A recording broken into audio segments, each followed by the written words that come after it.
Bonjour à tous, je suis Logicube, auditeur financier et formateur chez IGL. Alors aujourd'hui, dans le prolongement de la vidéo précédente, nous allons voir des formules qui vont nous permettre d'analyser les données. La première formule que nous allons voir, c'est la formule aléa unborn. Alors pour générer cette formule, je me mets dans le tableau que nous avions généré précédemment. Dans la cellule B2, je fais un petit plus et je mets aléa. Je vois que j'ai plusieurs formules aléa qui sortent, qui sont proposées par Excel.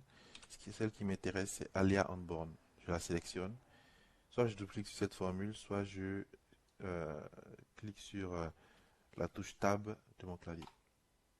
Aléa unborn me permet de générer des données entre deux valeurs, une valeur minimum et une valeur maximum. La valeur minimum que je vais choisir, c'est la valeur 1.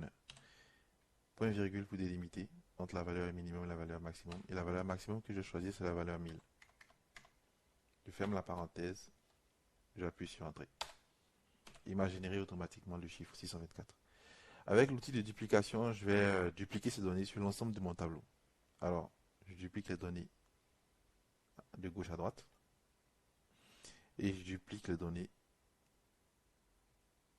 de haut en bas. J'obtiens donc une série de données qui constitue ma base de données. Je vois qu'il m'a supprimé ma mise en forme, donc je dois la remettre par la suite.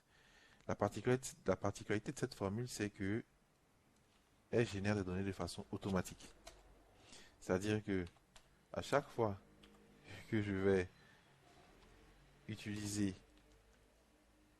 ma feuille Excel, les données vont changer automatiquement.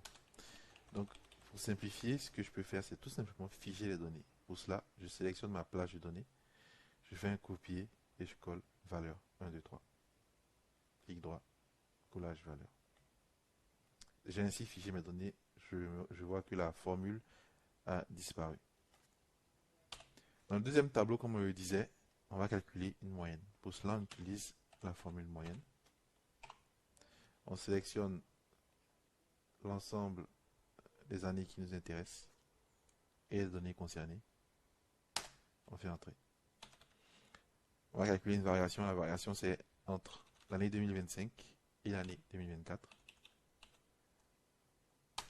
Et on va calculer un pourcentage, c'est-à-dire la variation entre les deux années divisée par la dernière année. Hop, que je mets en format pourcentage, toujours dans la partie nombre de l'onglet accueil. Je sélectionne l'ensemble de mes lignes concernées par les calculs et je les duplique de haut en bas. Je sélectionne ma moyenne. Je fais soit CTRL, point d'exclamation, soit dans la partie nombre, toujours dans notre onglet accueil, le bouton avec les trois petits points, séparateur de milliers, pour obtenir des données beaucoup plus lisibles.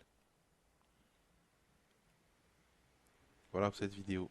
L'objectif étant de générer des données qu'on peut analyser facilement et simplement chaque mois, par exemple, dans le cadre d'un reporting. Merci à vous.